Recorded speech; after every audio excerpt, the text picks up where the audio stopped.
All right. I believe we're live. I do not know what happened to my original video clip that had the Star Spangled Banner, but it is not here. So I guess there is that, huh? That's No, weird. I thought because I had it loaded up last week. in Hey, the no, well, not to the side. I'm talking the hard drive video clip. It's gone. It used to oh, be there. I don't know if we got. well, I'll put it back into the hard drive again. Gunsinthe701.com, and hello, everybody. How you doing, Clay? Good. It's been an interesting week. Weekend. It did warm up a little bit, but it's been a busy week with everything that's going on out in D.C. and of course our North Dakota legislature, 69th Legislative Assembly is in session, and a lot of things going on there too. Right. So we're going to talk about that later on tonight. We'll get with that. But the big news we want to talk about tonight is the So, Hegseth. Pete Hegseth. But before we do that, Well, let's. we better start this off right. Well, there Second we go. Amendment of the United States, a well-regulated militia, being necessary to the security of a free state, the right of the people to keep and bear arms shall not be infringed, and that's pretty simple. To me, it's just never. It's never complicated to me. Hey, Eric, good evening. And if, if you're just joining us, we didn't really have a big intro. I don't know what happened to the video. Doesn't really matter. But we did get the Second Amendment out there, and people are starting to chime in. So There we go. and don't forget, we're over on Rumble. Rumble is up and running. I see. I believe it is. It must be. Yep, there it is. I'm seeing it now. So if you want to head over to Rumble, we are there. I'm working on getting that integrated into our actual uh, platform here. We're able to do it now. I just haven't had time to sit down and do it. And thank you, everybody. We are now past the 4,000 mark threshold of public watch hours, which has made us eligible to start somewhat monetizing the channel. Now, what that means is I have to fill out the paperwork. I got part of it done. We've been approved by the commies over at CommieTube, and now I just got to submit some tax forms and stuff so that if they do start monetizing it and throwing advertising into our videos that are on file, so it won't come during a live stream, but you may see it if you rewatch. Just Hey, with it. it's I fine did with me. set some pretty hard parameters so that we didn't get a lot of crap in there. I banned the pharmaceutical ads. They do let you do that. I don't give a crap about. I know they pay probably more, but I don't care. I guess we don't need them that much, and they can go to hell. I'm not putting all them pharmaceutical ads in there. So And I'm that's the sure, way sure that we'll have your local Democrats advertising on there. And then you know what? I say it like this. I'm glad when the algorithm puts them into our type of stuff because if ever there was a place for them to squander their money, it would be on our site. So I mean, is. seriously. So I look at it like that. Hey, Brian Warner. Good evening, fellow MV. Glad to have you with One Shot. He's here. Good evening, Patriots. Dan Brown. Good evening, guys, and thank you very much, Dan. Uh, just you and I, we have a mutual friend. I was on the phone with him earlier today, so I think he's going to be, like I said, one of the most pro Second Amendment governors we've ever had. Eric, good to have you on. Eric Glazer. Good evening. And yes, one quick thing. I think Jamie might come on later. We'll see, but the Brain Bucket Challenge is rescheduled for February 1st. That's right, Saturday's February 1st, out at the same range out there at Axis at the Rock Range. Right. Brain Bucket Challenge. So I'll be there. I'm not going to be gone. I should be around. So barring any bad weather or anything else, I'm planning to be there. Hey, Josh, good to have you on board. So again, Wake up. February 1st, Saturday, up there, we're having the Brain Buck Challenge rescheduled event. So you're definitely going to want to try to make it if you can. So yeah, we'll get on to what Jamie's got going on. He's got some stuff coming on for his show for 701 Nation tomorrow. We'll be talking about that throughout the show. Yeah. Also, as everybody chimes in real quick, of course, once again, we're going to be talking about Pete Hegseth and talking about, of course, the confirmation hearings today. And he's going to get confirmed. I mean, I see that now. It's pretty much a sure deal. I have no doubt he'll get confirmed. You know, and before we get into this, the worst thing I saw about this whole thing was the arrogance and the complete ignorance and ignoring both of the Democrats. I mean, the line of questioning was just bull. That plain and simple and insulting. I don't know how them guys do it. I guess they're better people than me. I wouldn't be able. I would have to, which would make things worse, and call them out. I do enjoy that the one representative called out all them guys about being drunk themselves or how they've Oh been yeah. businesses and they haven't been in them.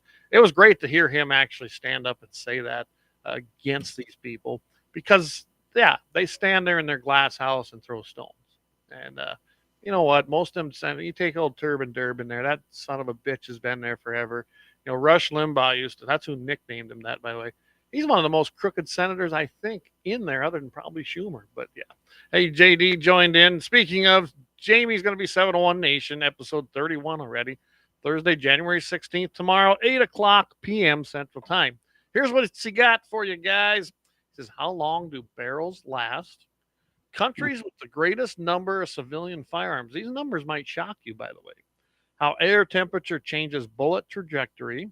And the Happy Ending Chronicle. I like that. He's they renamed that. Happy Ending Chronicles.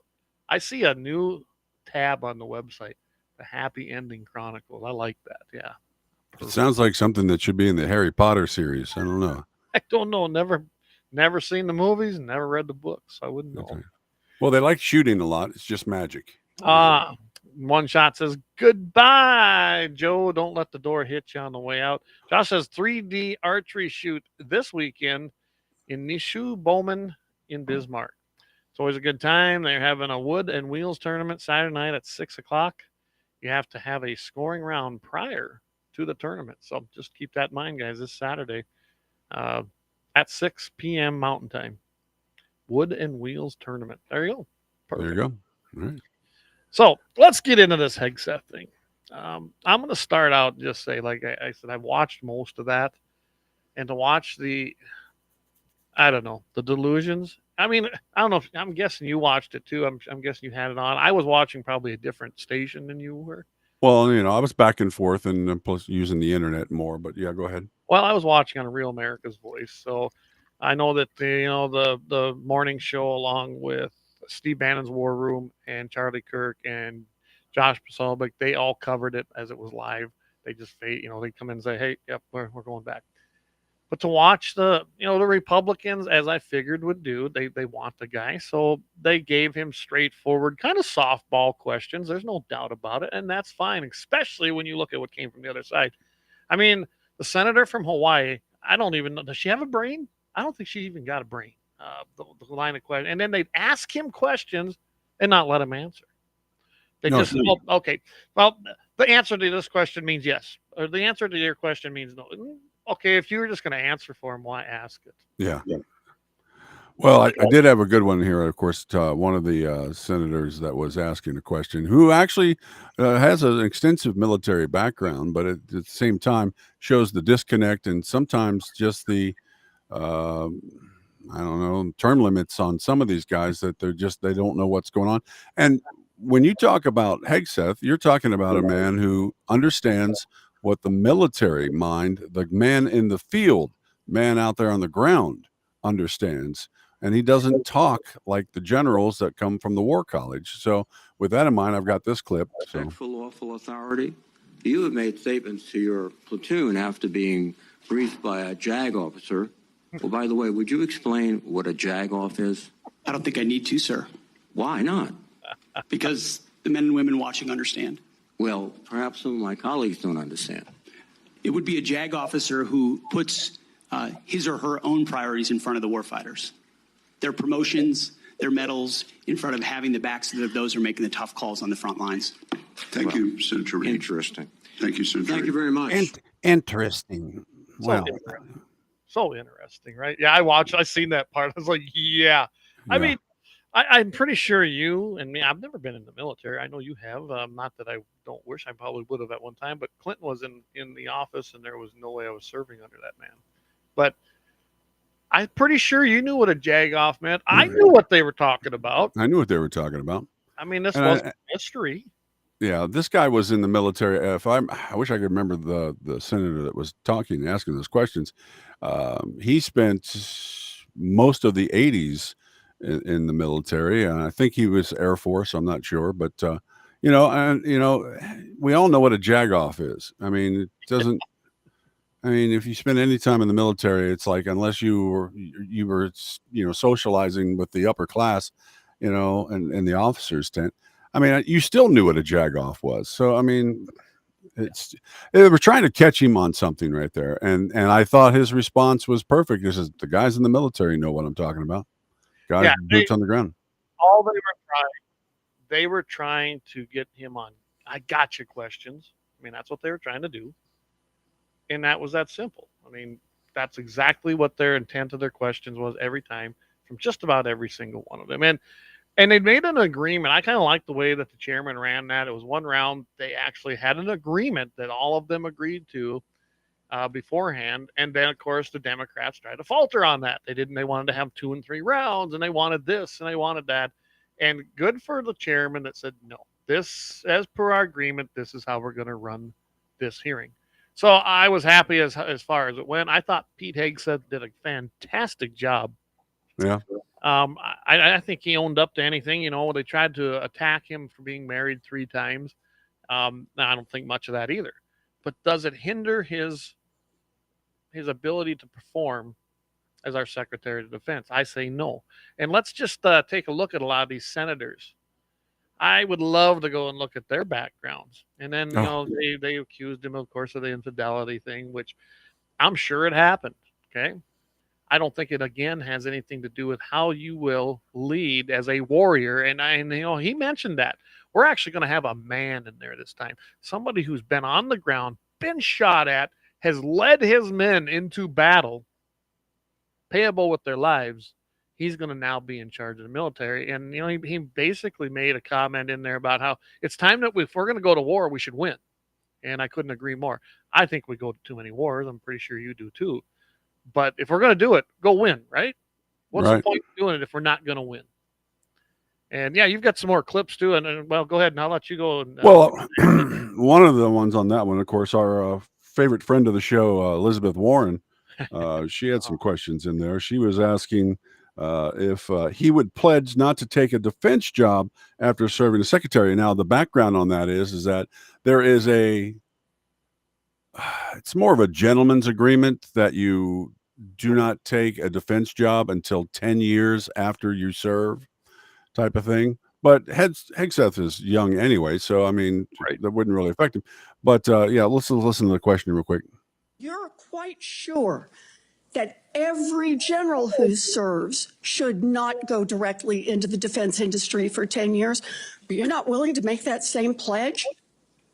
I'm not a general. So. I know, that was awesome. Yeah. I mean, and the thing about it is there weren't delays in his answers. No. And it wasn't a bravado or anything like that. It was just straightforward, man in the streets kind of answers. And so, absolutely. I see it. I tuned over to the Mark Rubio thing for a little bit. And on that one, Rubio he's a senator and he was a senator on that committee. And, I don't know. He answered it like a politician.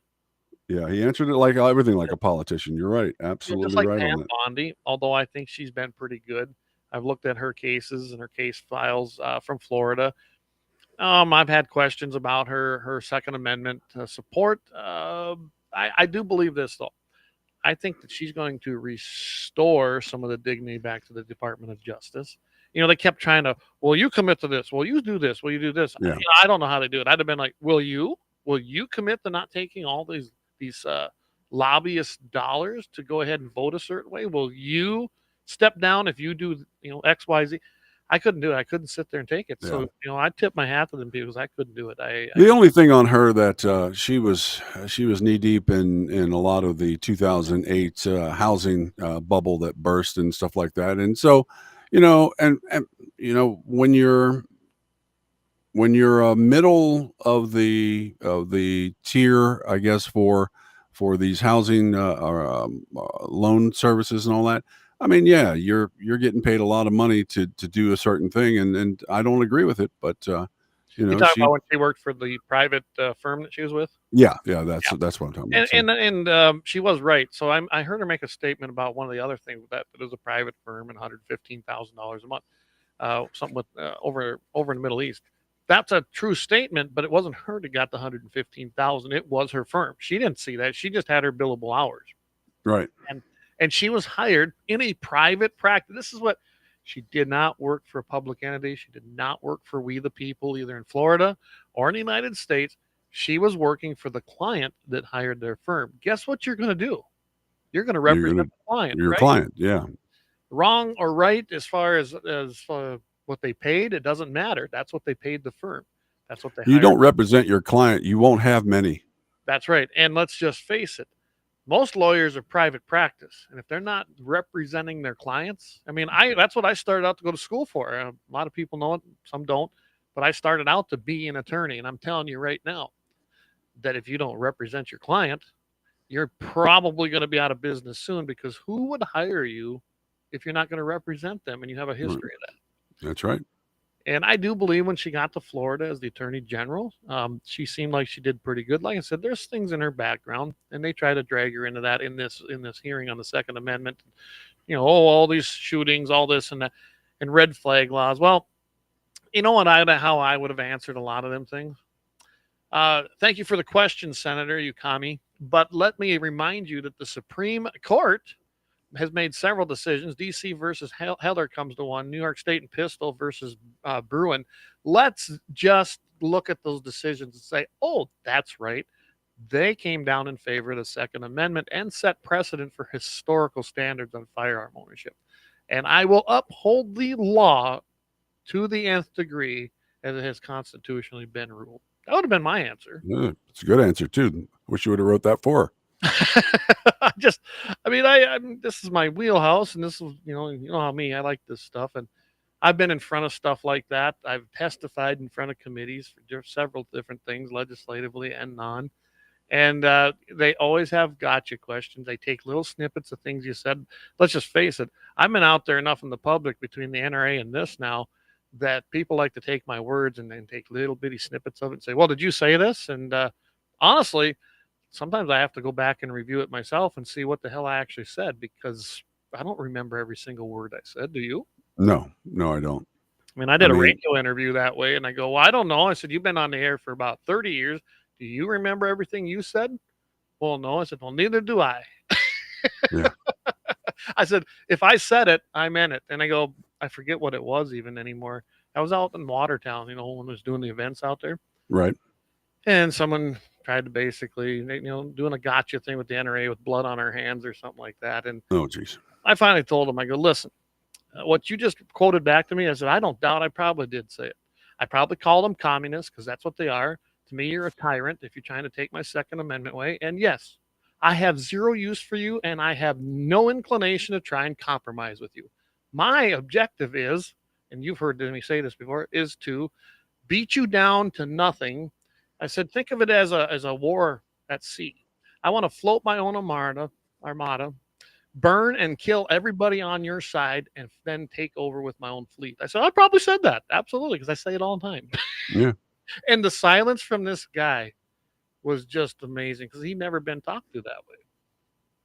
Well, no, because he's used to dealing with guys that are trying to compromise with him on the air.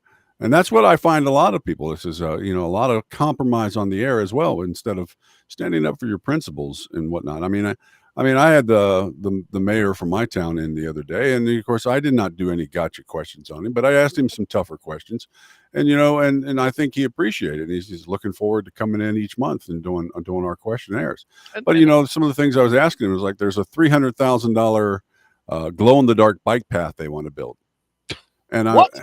Okay, somewhere, I don't know, Colorado or somewhere, they built a bike path that glows in the dark, so you don't have to use street lights. So anyway, it glows in the dark, but it's like 300,000. They want to do the largest one in the country. And I thought to myself, on the priority list, that's way down there on my priority list. Look, our rates are going up, our water bills are tripling, we've got people getting basically moved out of their houses because they can't maintain because the taxes keep growing, and nothing ever sunsets.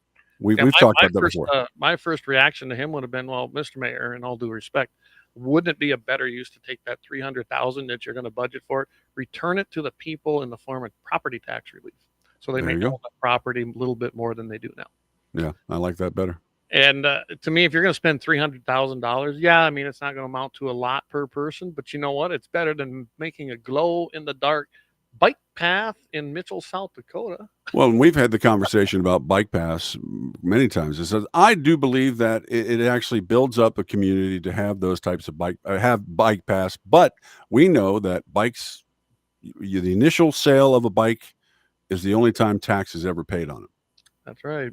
So if you're buying a $300, $400, $500 bike, whatever the tax on that is the only tax that's ever paid.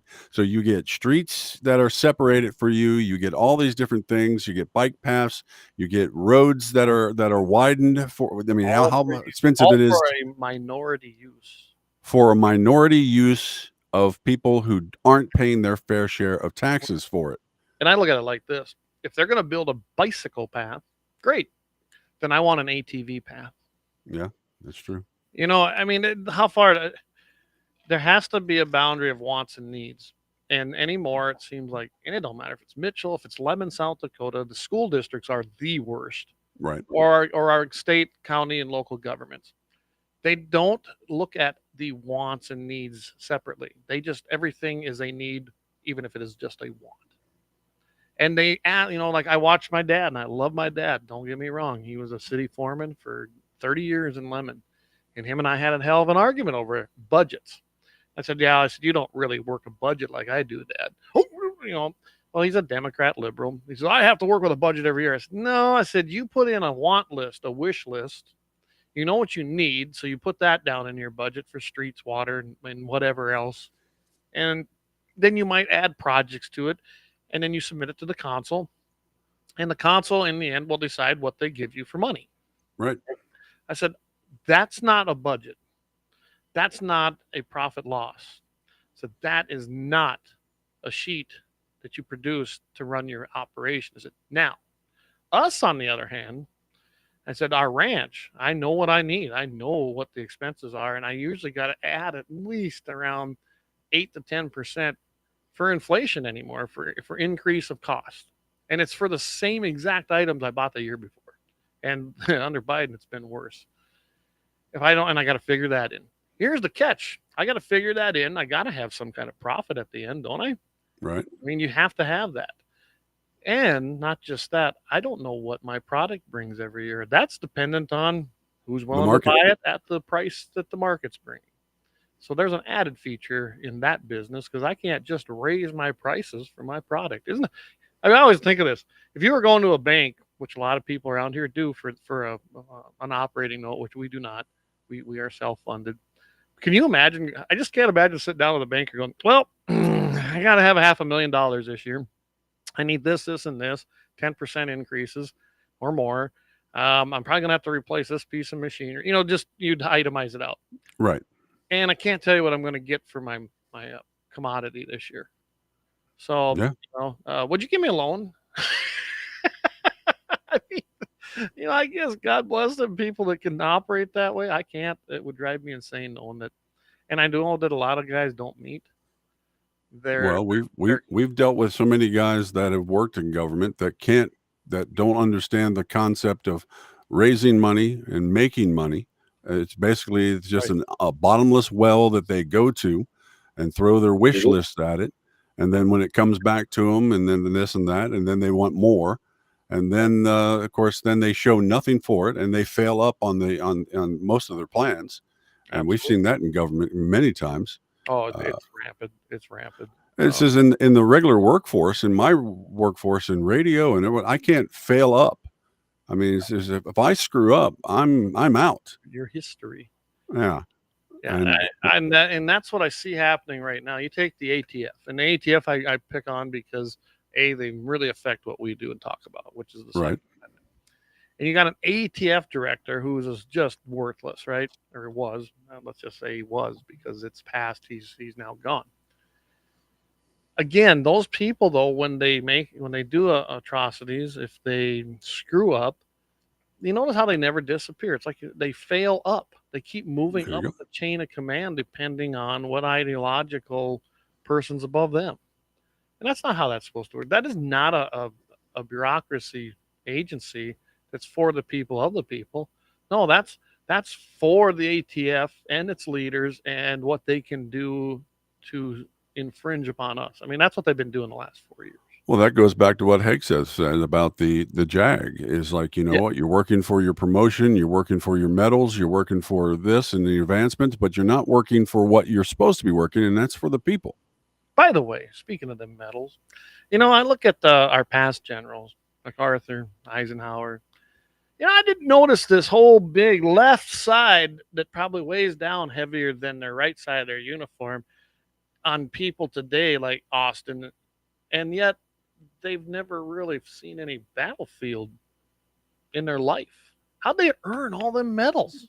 Well, for every campaign that you're part of, you get a new tag, and that means if you're sitting 1,000 miles away and pushing a pencil saying, let's send these men over here to die, then you get that medal.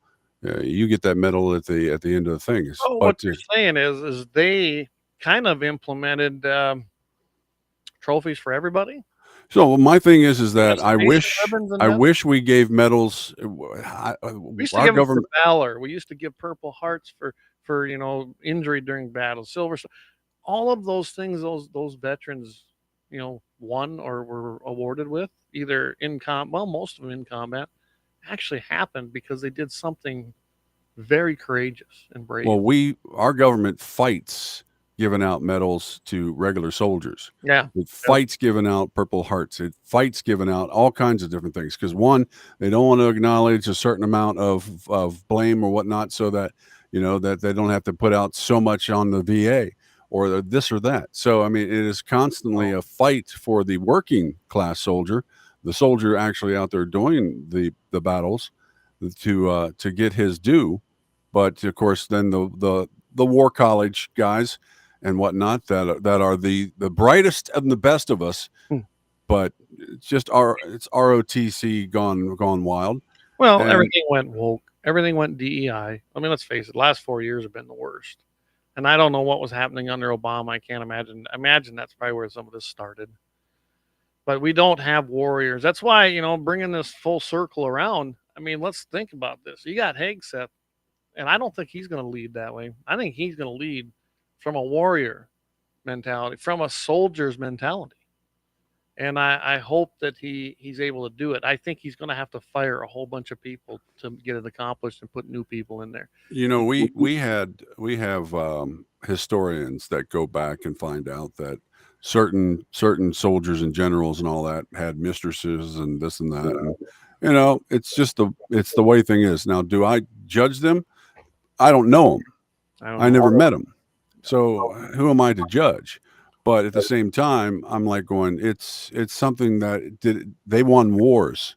They won wars, but they went to them wars. MacArthur was over in the Pacific and the Asian and the European theaters. Well, Patton was one of the last guys, one of the last generals to go out there in the field and actually try to lead him. I mean, they had to fight him every time to keep him from. Well, they demoted him too because he was a real leader. He was a real soldier. And that's what I'm getting at. So if these guys had some problems in their personal lives, I imagine they did. I can't imagine living with somebody that's like that. Wouldn't it be tough? Because they're so used to being in charge and fighting. I mean, that's what it used to be, that we trained our military to do what? Kill stuff and break it, right? Right. That's what we do, and win. We don't do that anymore. And then the military engineers and all that could come in after the fact and rebuild it all again. That's fine. Yep, and that's what we used to do. So, hey, we're half hour into this thing. We better. I was going to hit one more drop here, and then we were going to go talk about Senator Eric Schmidt during yesterday's confirmation hearing about how he would address the issues of the problems in the military. Let me get that for you real quick. We have to tear out DEI and CRT initiatives, root and branch out of institutions. 100%. And then you have to put in Army, Navy, and Air Force secretaries and others, civilian positions at the helm, who are committed to the same priorities that the President of the United States is, and if confirmed, the Secretary of Defense will be. Send a clear message that this is not a time for equity. So, right. Yeah. Pretty straightforward on that one from the senator there, I think. Very, very, very straightforward. And that's the answer I want to hear. Yep. I'm tired of this too. I think everybody is. I think that's why you saw such a resounding mandate in November. I mean, I figured Trump was going to win. You had the Second Amendment people like us that we had no choice, really. It had to be Trump. Right. You had the military vets and the military people serving were tired of this. You had, I think, I really believe there's people in education were tired of this and are hoping for a change. And in that department, that's going to be positive. You just look at all the things that were happening, especially on our border and other things. People had enough. I mean, look at California, New York, some of these very liberal strongholds. We didn't win them, but we made a hell of a dent in them, and that's why he won the popular vote. So, yeah, there you go. Bending Ballistics. Hey, glad to have you on board. Go ahead and give us a like and a share if you haven't. But you got here raising money is little risk with major reward in government. Well, that's true. There you go. It very much is so. It very much is so. So, hey, like I said, I want to thank our sponsor, LAUER Auto Repair, of course, right there, 701-258-6308. You're going to find them down on 309 South Washington. And, hey, Axe, thanks. You got my Tahoe in here a week ago. I know I didn't have an appointment, and I appreciate that. Just a great, great sponsor down there. Been with us from the beginning. Make sure if you're in Bismarck, look them up down there on 309 South Washington Street. And you're going to love the service you get. Get a hold of Axe right there, and he will hook you up with whatever you need. So with that, I want to go, and we'll just do a quick break. We're in a half hour, and we'll come back, and I know we got more to discuss on this. Yeah, we do.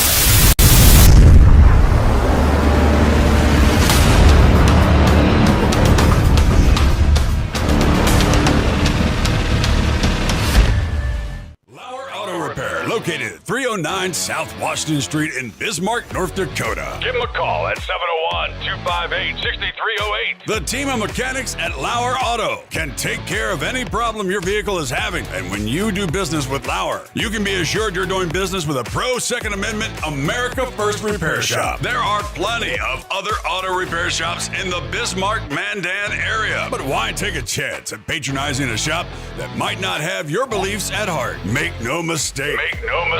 LAUER Auto is your pro Second Amendment repair shop. When you talk to the guys at LAUER Auto, don't forget to tell them that you heard they are a sponsor of Guns and the 701 and that you appreciate their support of our pro Second Amendment, pro North Dakota live stream and podcast. That's LAUER Auto Repair, 701-258-6308. 701-258-6308. Located 309 South Washington Street in Bismarck, North Dakota. Experience the exhilaration of power in your hands at Bloodline Kinetics. Why Cerakote? Simply, it aids in firearm preservation while also giving your piece a unique look. Barrel threading, NFA laser engraving, bolt handle threading, mount, level, and bore, sight scope, chamber rebarreling, and much more. Bloodline Kinetics is meant to reflect a long American lineage in gun ownership, who stand for the Second Amendment rights, Bloodline, and the science behind gun accuracy. Kinetics. To some, it's just a constitutional right that can go away. To us, it's in our American bloodline, and we believe it should stay that way. Here at Bloodline Kinetics, we understand that hunters, sportsmen, women, and gun owners should have a quality firearm. Stop and see us at 2008 Morrison Avenue 2 in Bismarck, North Dakota, 58504, Monday through Friday, 8 a.m. to 5 p.m. Call 701-390-7997. Visit our website, bloodlinekinetics.com. Anvil Brand LLC, raising and training tomorrow's barrel horses right out of Bismarck, North Dakota. Tracy and her family are great American patriots who not only support the Second Amendment, but they also promoted what you're looking for, top quality barrel horses. Go ahead and give Tracy a call at 701-471-6629 and tell them Guns and 701.com sent you. That's Anvil Brand LLC out of Bismarck, North Dakota.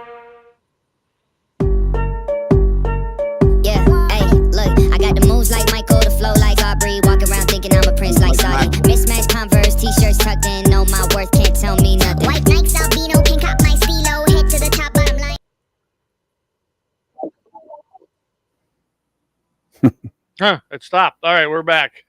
Maybe. There we go. There we are. All kinds of glitchings. Hey, Gene, he says he's getting in late, the mayor over there, but that's okay. We'll just tune in. You haven't missed much, Gene. I'm sure you could probably put it all together here. Just let you know, Mike, during the break there, I sent you a link that will get you set up with our newest sponsor coming up, which is going to be Horton Laser Craft right here. Yep. We've actually been having them make some of these labels like this. This was a prototype that did a knife for me. And I got that on it. And of course, we've got some other things on the other side.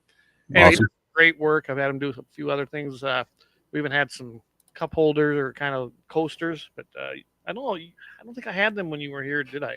No, you didn't. So he's been doing a few things for us, and he's come on board. So we're happy to have him helping us out, and going to be a new sponsor. So check them out, and I'll have you put together something. There's a lot. I will get it put together for him. There we go. We appreciate Horton Lasercraft coming on board right out here. They literally live about I don't know, maybe 5 miles, 6 miles to the west. There you go. Glad to have them on board. All right, so let's get back to these confirmation hearings. Like I said, I'm in favor of Hegseth. I think he's very pro-gun, just from some of the other I've looked at. So I don't question that one bit. I think the nicest thing I see about all of these nominations is they are all pro-Second Amendment, aren't they? Yeah. I mean, everybody always like, well, what's that matter in this? And it matters a lot. I'm telling you right now. I always ask that even of our public utilities commissioners and things like that when they're running. And what does that matter? It's because it tells me what your ideology is. If you're an anti-gunner, that's pretty much all I need to know about your ideology, because you can't have that thinking if you align with the Constitution. It don't work. Hey, David, I wonder if he's so. Hey, Fettig, are you on the road? Are you back from Seattle, or are you actually back home? That's what I'm kind of wondering. there we go. On what you were talking about too is when you ask these guys, these commission guys, these lower echelon guys, what their things are, it's because they're not just going to go into that position and that's going to be it. You've got what's his name? That's our congressman now, Dusty Johnson. Oh yeah, he started out at below smaller levels and then went up to the PUC and then worked his way up from that. Now he's in Congress, and down the road, he has an opportunity to move up into something bigger as well. And you've got to ask them those questions because they're all working their way up. Rounds was in the legislature. Then he worked his way up, became a governor, and we won't talk about how he got put in there. But you and I both know how that happened. They looked at him as the nice guy, because he didn't say nothing. And was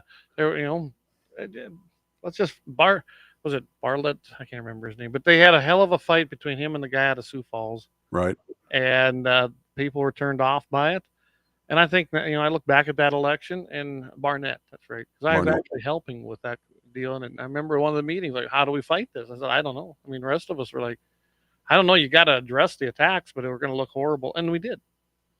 And Mike Rounds just sat back. Well, Mike Rounds was not a conservative, never has been. And then he moved up and he became a senator. Yeah. And now, because of the way people are, they don't look at the accomplishments. They don't look at the failures. They never look at the votes. They got a 5-second clip memory, and they vote for the R or the party that they love the most blindly. They don't look at anything the person does ever. And well, and reelected. I've always said there was bitch about it at coffee. Steve Kirby, there you go, Gene. That's right, Steve Kirby. I remember that. Yeah. I mean, you're right. But if they don't pay attention, I mean, Ravnsborg, who was our AG, his name is actually spelled Ravensborg. Yes. But it pronounces it Ravnsborg, and he ran against Stace Nelson when what's his name was running as well, and when Rounds was running. And I always thought that he was stuck in there just to take votes away. Take Stace out? Yeah, take Stace out because his name sounds like, it's spelled Ravensborg, but it sounds like Rounds. It was a big old classic cluster. Yep. But and I like states. And I think he was rewarded with the AG job on that as well. So I think that was the whole thing.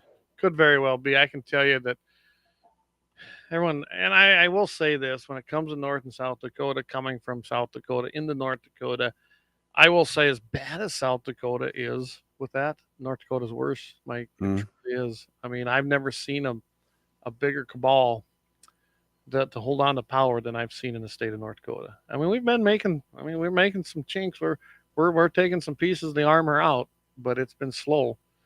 But I'm telling you, just because the state of North Dakota, I think there's 6 Democrats between the House and the Senate total. Right. Doesn't mean there's no Democrats in that legislature. Yeah. Most of them changed party affiliation and just ran as Republicans and got elected. So that tells you how had an R in front of their name. Yes, you got to look at their votes. It always pisses me off when I see on my ballot, the district judge this. I want to know what their party affiliation is. They don't put it on there. So I usually got to go find their name, look up where they've served in the district, and see how they've decided on cases. And you can get a pretty good idea which way they lean. They're supposed to be impartial, but very few judges are impartial. They really aren't. Yeah, Janie goes, you're correct. Rounds was not slinging mud. Exactly. That's exactly how he got in to office. And I can remember asking people, why'd you vote for him? Well, he seemed like the nicest guy. Yeah. What? I mean, he didn't say nothing. I don't know if he was nice or not because he never said nothing. He just let them two just fight it out and sling the mud. And and Gene, I'm sure remembers that just as well as I do. I mean, that's what happened in that election. And I still say to this day, Kirby was a self-made man, lots of money, he completely self-funded, and he was from the Sioux Falls area. And I believe he was put there to basically put Rounds over the top. I really do. Yeah. I mean, who knows? Dead Wolf Resistance, 13 rhinos. Yeah. There's a lot of them out there. Maybe we need a new hunting season, but don't take that wrong, everybody. For disclosure, we don't sell firearms. We're not a brick and mortar store, and we do not advocate for the killing of anybody. No. Did I do a good NPR voice there? Yeah, I like that. It was good right there. You switch around. So we got another clip here real quick from Senator Joni Ernst to the south of us here. Of course, Iowa. She's a veteran. She asked Pete Hegseth how he would support women serving in combat roles, which was a big part of this. Yes, women will have access to ground combat roles, given the standards remain high, and we'll have a review to ensure the standards have not been eroded in any one of these cases. That'll be part of one of the first things we do at the Pentagon is reviewing that in a gender-neutral way, the standards, ensuring readiness. So basically being a proper Army. Yes. And let's just face it, right now, those standards have been because a lot of women could not meet them standards. So they talked about doing the 2-mile run in, I forget how many minutes it was. And like the one guy pointed out who literally had served, he goes, that's kind of like a fast trot, maybe a walk. He goes, anybody can pass it. And they put it down to that standard because most of the women were failing out. And that's probably true. I don't know. When you talk about women in combat, I'm probably pissing some people off here. Really, like I care, right? Everyone knows that. I was brought up that you protect your wife, you protect your daughters, protect your girlfriends. You treat them with respect, and you keep them out of harm's way. I don't know. That's how I was brought up. I don't know. Maybe you weren't, but I was a little different. See, mine is that you do protect your mom, your wife, your daughters, your sisters, and all that. But at the same time, I'd rather also them be able to protect themselves, and that's why this whole concept of them needing my protection all the time. And it says, I remember back when I was younger and I was running my mouth a little bit. I might have had a few drinks and I was running my mouth a little bit. And I was dating a girl who actually was a bit of a bodybuilder. Okay. And she was very cute. A woman, though. No, not typical woman, but very cute. But she smiled at the guy when he raised his hand. She popped him in the nose, and he was more surprised than anything else. I lost your pick.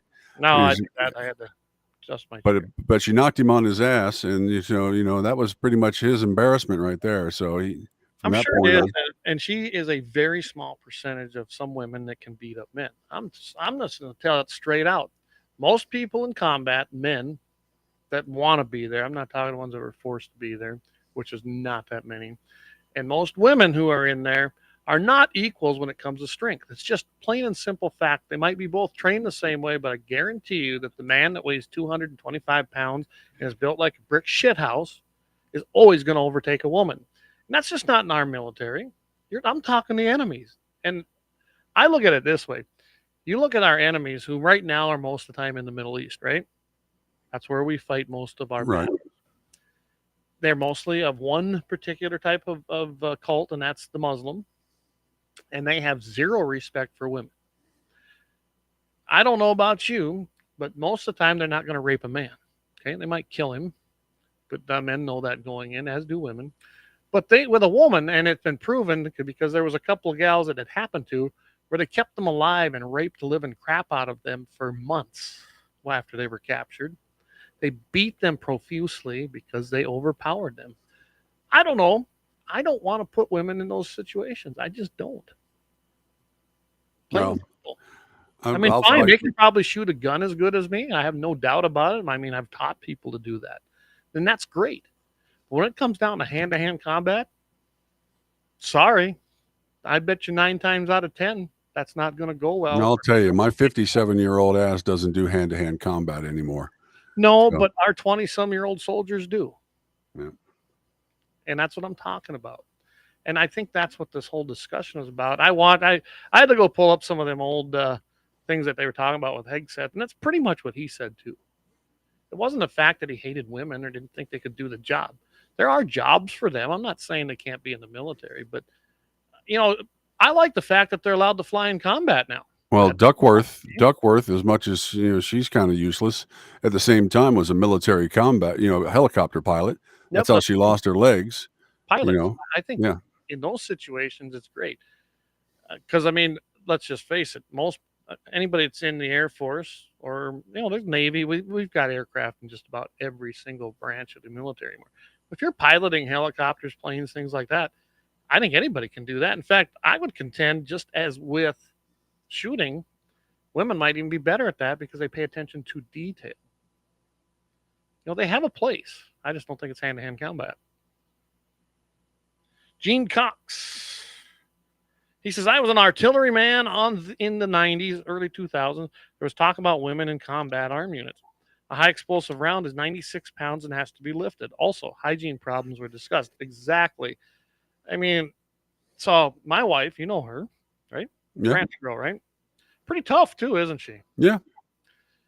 I'm still stronger than her. I can still lift heavier things when you start talking about artillery like that. And I've always thought of that too. Can a lady? I mean, I was watching, and I just watched this program, and it had nothing to do with the hearings. Happened to be watching some things with military and getting into Navy SEALs, or you're getting into some of these elite things. Anyway, it led to another episode, and they were talking about military artillery, shells, things like that. How they actually, when they put in their bids, they had to ask for the shells to be 5 to 10 pounds lighter because a lot of the female troops were having trouble handling them. Now, is that an efficient military machine? No, it's not. No, it's not. That's why I like what he said when he said, if they can meet the standard. Now, if the ladies can lift that and put it into those, anti-tank, whatever, pick your gun, cannon, then by all means, right? But if you can't, you should fail, just as a man should. Yeah. If he can. So, I know I don't think we're that far apart, Mike, on this, but I do know that I'm pretty sure I've ruffled some feathers tonight for our female listeners, but that's just the way it is. That's all right. We're not here to make friends, really. Well, I think good discussion. If we were just in an echo chamber all the time, that's not good either. Right. But let's hit the next one we got here real quick. We got when asked by Senator, your favorite, Kirsten Gillibrand, if his prior comments implied those with leftist views aren't welcome in the military, Pete Hegseth denied the claim. Senator, I volunteered to deploy to Afghanistan under Democrat President Barack Obama. I also volunteered to guard the inauguration of Joe Biden, but was denied the opportunity to serve because I was identified as an extremist. Now, the Christian tattoo was deuce false. Basically, it translated into as God wills it.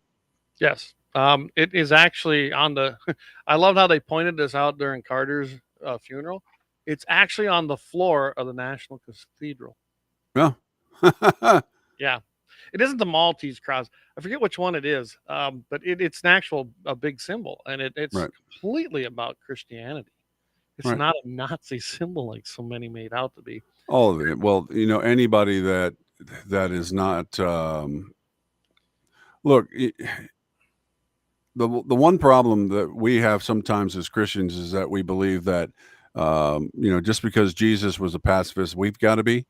And I'm sorry, but sometimes I think that we've got to fight in order to keep the rights we want. I mean, we've had a lot. We've had hundreds of thousands of, if not millions, of men and women die in our country alone, just to make sure that the Christian thought stays at the top. I mean, but yeah, you're right. You know what? I'm so sick of the other side. They don't research. They don't do anything. Hey, thanks to you guys over there on Rumble. We're actually trending pretty good over there right now. It torques me off when you take the Democrat side. And then let's face it, it was the Democrat side. It was. I mean, they were split in that hearing is where they were sitting, and it was just one fake news story after another, and that was one of them. It wasn't true. It never was true, but that didn't matter. It's kind of like, and I keep referencing because I used to listen to Rush all the time, but it doesn't matter about the factual information, especially in the media. It's the narrative they set, and then they might apologize later on Sunday night at 3 a.m. on the back page, but they set the narrative and they run with it. It's just stupid. I put that up there. Dead Wolf says, I make enemies really easy. I just show up. Hey, I've been there. Trust me. That's a good T-shirt. I'll tell you what, we might have to give him a free T-shirt if we make that into one. That's a good one. I've never really cared much as if I was liked. I have plenty of friends, and they're loyal friends, and I'm loyal with them, and we're great people as far as what we do and do things together. I have family members that I care more about than anything, and then of course God. That's the only one I care about that really likes me. And I fail Him every day. So the rest of it's just there, right? Right. I am not perfect, and you talk about Jesus was a pacifist. Well, Jesus also lived a perfect life, didn't he? Yeah. The only person to ever do that. I'm not Jesus. Yeah. I am sinful by nature, and I apologize every single day in my prayers and ask for His forgiveness. And luckily, He had enough mercy, God did, on us that He sent His Son for that. And we should try. We should always try. Yeah. That's just not, unfortunately, we are a sinful creature. But I'm not going to go down that whole rabbit hole. I think everyone knows how I feel about that stuff as well as you and most of us that listen. So, JD says, you can pray all you want, but eventually David had to pick up a rock. There you go. There you go. And that rock happens to be on a T-shirt that we made for Todd, the radio god, there on 5:50 a.m. Mitchell in the morning, which you can hear me every Friday morning. There you go. Put that in there. Maybe I can be a radio broadcaster now. Well, you could take the pay cut if you want. I can take a pay cut. Yeah, David Fetting says Crusaders were pretty mellow Christians. That's the name of it. It was the Crusaders cross. That's the tattoo that he has, the Crusaders cross. And I don't know I think you got a few more clips, but when I listened at Senator Kelly, Mark Kelly, who, as far as I'm concerned, stole that seat in Arizona. That's Giffords' wife. No, we got it right. That's the other way. Yeah, that's right. That's right. But yeah, that's her husband, and of course he's a big rabid anti-gunner, become a huge leftist. He was an astronaut. I can remember people. Oh, he's one of our heroes. I don't understand why astronauts were ever called heroes. They did a job that they signed up for, and I'm glad they did it. I wouldn't call them heroes. Hero, I guess to me that term hero gets thrown around a lot where it don't belong today. But anyway. And he did a whole line of questioning that was a bunch of BS, just as I figured it would be as well. I mean, every single one of these guys it was a gotcha moment for them, or they were trying to. I mean, it was just plain and simple. They were trying to get him, well, you pledge this. Well, you commit to this. No, he's not. He's not even in there. I liked how Pam Bondi today, she answered a couple questions that way. Said, I don't know. I'm not in there. I'm not privy to this classified information yet. I haven't seen it. I haven't seen the case. And in all honesty, I don't want any lawyer, especially our attorney general, making decisions based on cases she's never read. Yeah. And that had to do with J6 people. And I also don't want anybody going in saying that I've made some sort of litmus test that I had to bow to you and make a pledge to you, right, Senator, in order for me to get this job. No, thanks. No, where were you when I was working to get to this point where in my life where I am to get this job? Exactly. I've been on my own my whole life. So yes, I didn't need to hold my hand back in the day. And let's remember, every one of them that ran, they didn't commit to anybody. They got out there and kissed ass. You know what I'm saying? Right. And then turn around and vote complete opposite. I mean, we saw that transformation of Senator Thune, unfortunately, who I used to know pretty good. He doesn't talk to me much anymore, and that's fine. I don't care who you are. You could be the president of the United States. If you piss me off, I'm going to call you out. And if you don't talk to me, I don't care. I helped on his campaign, helped it when I helped him defeat the sitting senator, who was a majority leader, ironically, in Tom Daschle, who was horrible. And John Thune has become what he always did not like. I remember when he was in the House of Representatives, we had to beg him to run against Daschle because we figured he was the only way to win. And he had a different ideology. He believed in term limits. He believed you could stay in D.C. way too long. That's why he stepped out after he filled his 3 terms as the representative in the House, because that's what he pledged. He's lost his way. He truly has. We'll see how he does. Remember, he was an ever-Trumper. We'll see what he does. I don't trust the man, but we shall see what he does. We shall see. So we've got a defense secretary nominee hearing continues. And, of course, during yesterday's confirmation hearing, Senator Tim Sheehy, a former Navy SEAL himself, asked Pete Hegseth a series of questions to test his knowledge of military strategy and battlefield conditions. What do you think are most important strategic bases in the Pacific? In the Pacific, Guam is pretty strategically significant. How many rounds of 5.56 can you fit into the magazine of an M4 rifle? Depends on the magazine, but standard issue is 30. And what size round is the M9 Beretta standard issue sidearm for the military fire? A 9mm, Senator. What kind of batteries do you put in your night vision goggle? Duracell. So right there, you're representing qualifications that show you understand. See, there's a term there that's been used a few times that I actually like hearing, is the war fighter, because that separates you from the commissioned officer that's never actually seen battle, and the guys and gals that are actually out there in the field, that are taking the fire, that are taking the risk, and rarely getting the reward, as a matter of fact, because they get paid the least. Yeah. So the war fighter. I like that. I love the fact they're calling that out, because, you know, if you were listening to the other side, question him about his qualifications because he was a civilian. Okay, he is a civilian now. Now. He wasn't a civilian all the time. The man knows more than most of them Democrat senators that were sitting on that panel question. Not all of them. Like I said, there were a couple of them that were military. But, I mean, this man, again, he went into battle, heavy battle. I don't know if anyone needs to go read. Just go out and check out Pete Hegseth and what he really did. Set aside his personal life because it's a mess. It just truly is. But the guy was a warrior. He truly was. Led his men into battle. Took risks. He was shot at. He returned fire. And then, you know, he rightfully so, when he got back and got out, complained about the constraints that the military leaders over here put on the troops. And he's absolutely right. How many times have you heard that, Mike? I mean, I don't know how many guys I know that come back and say, my gosh, you know, if I could have just engaged here and done this and done that, this didn't have to happen.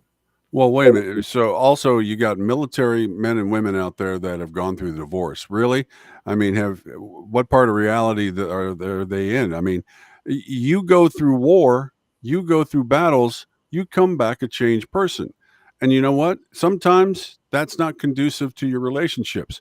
If that wasn't true, then hell, cops out there wouldn't be having the great divorce statistics that they have because they go through it all the time. Cops, I think military soldiers, and I think cops probably are next in line as to what they bring home, what they go through. No matter how, yes, we talk about self-defense all the time here, and we celebrate it because it is good. But I'm telling you right now, I truly wish I never have to shoot anybody. Okay.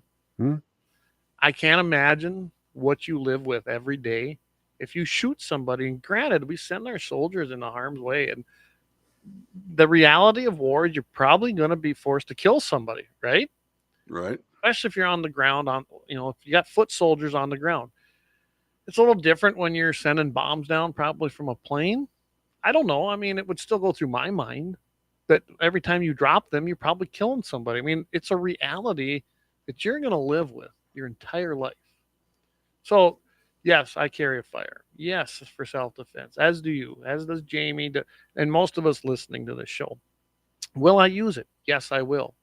Do I want to ever have to do that? No. I never want to have to say, I killed somebody, I shot somebody. I really don't. But the reality is that we are sinful people. Our leaders are no different. You may be forced to at some point.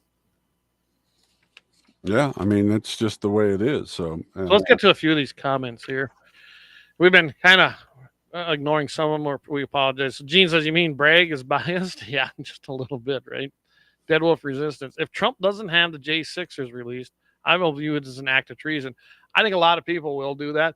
I have no doubt that he's going to do this. So I don't know who's guilty, who's not in there. I don't know if he's going to release everybody. If it was me, that's the question. I would be doing a blanket one based on the simple fact that the guys that are in there right now have never even had a trial, a lot of them. And you do have a constitutional right to a speedy trial. And it's a sham trial, the ones that have had them. And I would do it. I would pardon them blanketly. I really would.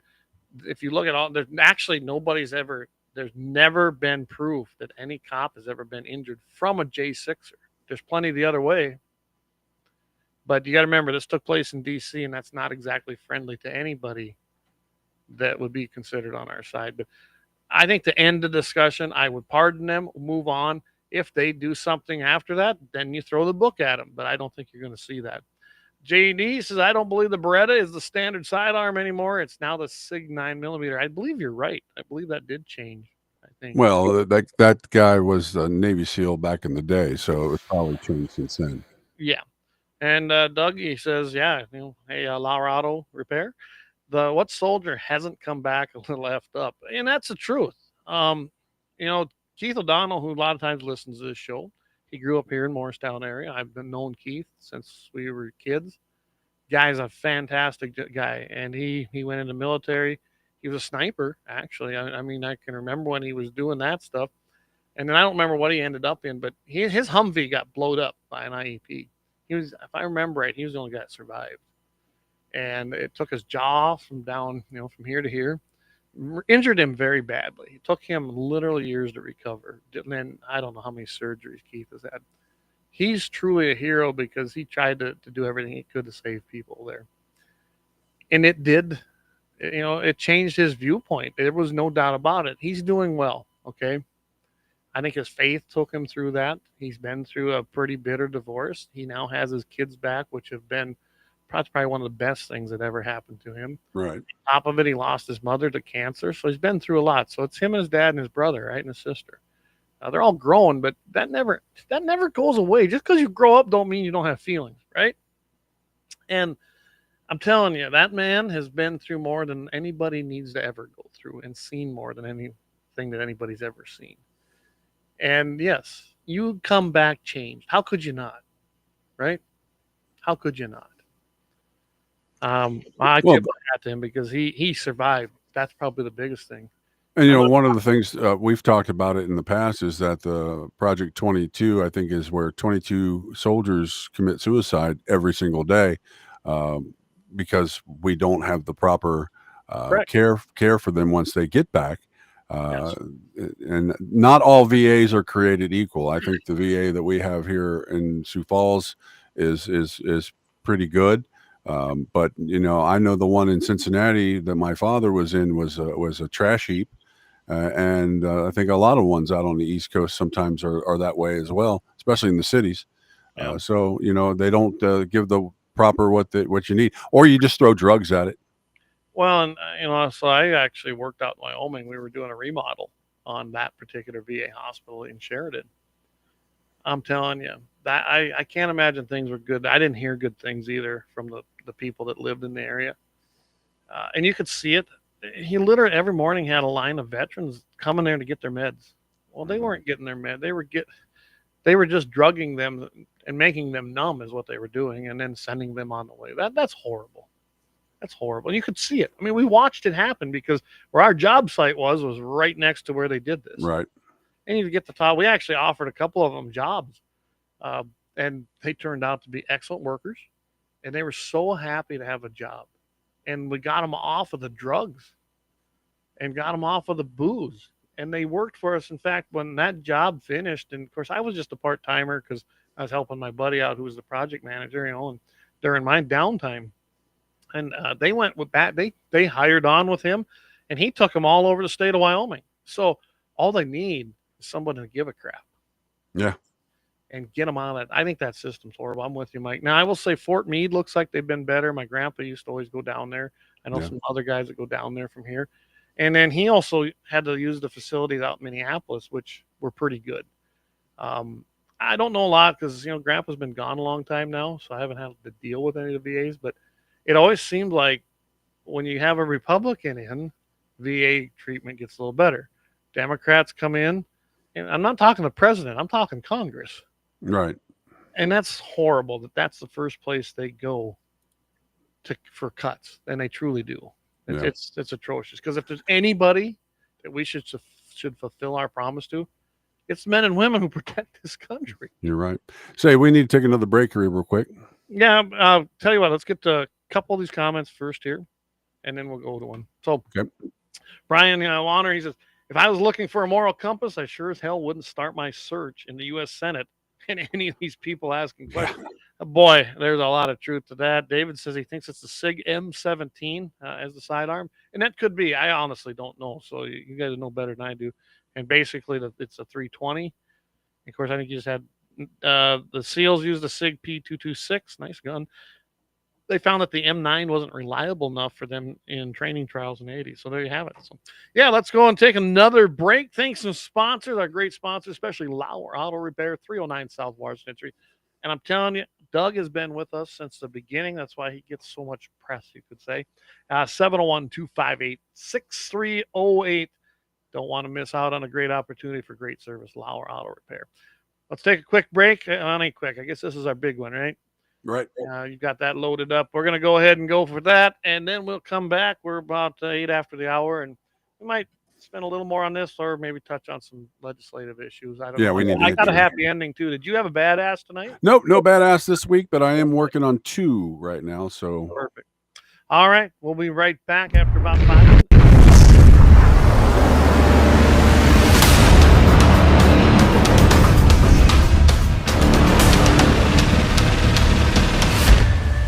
Lauer Auto Repair, located at 309 South Washington Street in Bismarck, North Dakota. Give them a call at 701-258-6308. The team of mechanics at Lauer Auto can take care of any problem your vehicle is having. And when you do business with Lauer, you can be assured you're doing business with a pro-Second Amendment America First repair shop. There are plenty of other auto repair shops in the Bismarck-Mandan area. But why take a chance at patronizing a shop that might not have your beliefs at heart? Make no mistake.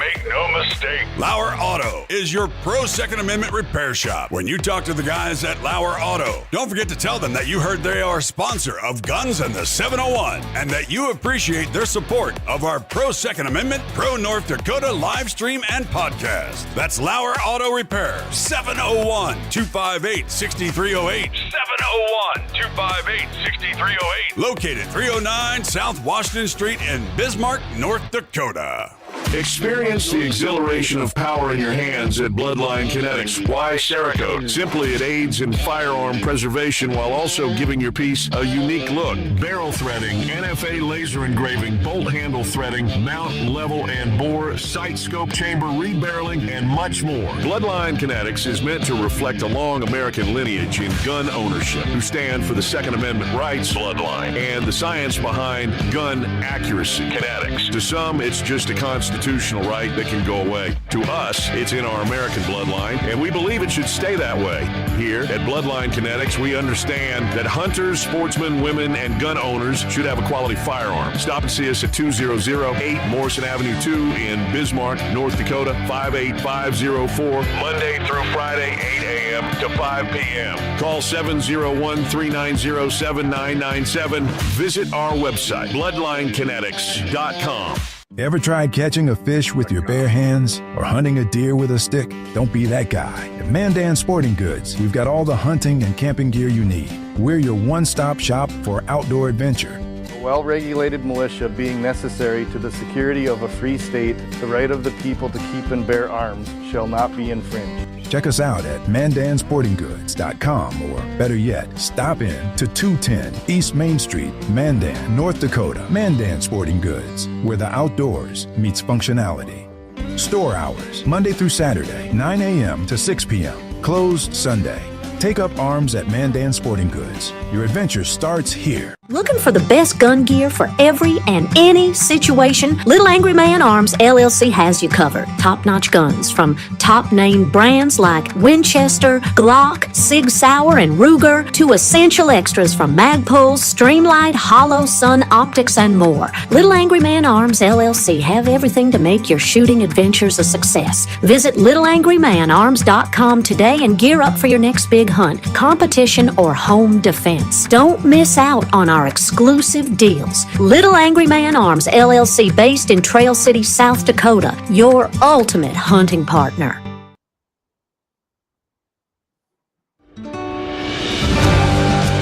Anvil Brand LLC, raising and training tomorrow's barrel horses right out of Bismarck, North Dakota. Tracy and her family are great American patriots who not only support the Second Amendment, but they also promoted what you're looking for, top quality barrel horses. Go ahead and give Tracy a call at 701-471-6629 and tell them Guns and 701.com sent you. That's Anvil Brand LLC out of Bismarck, North Dakota.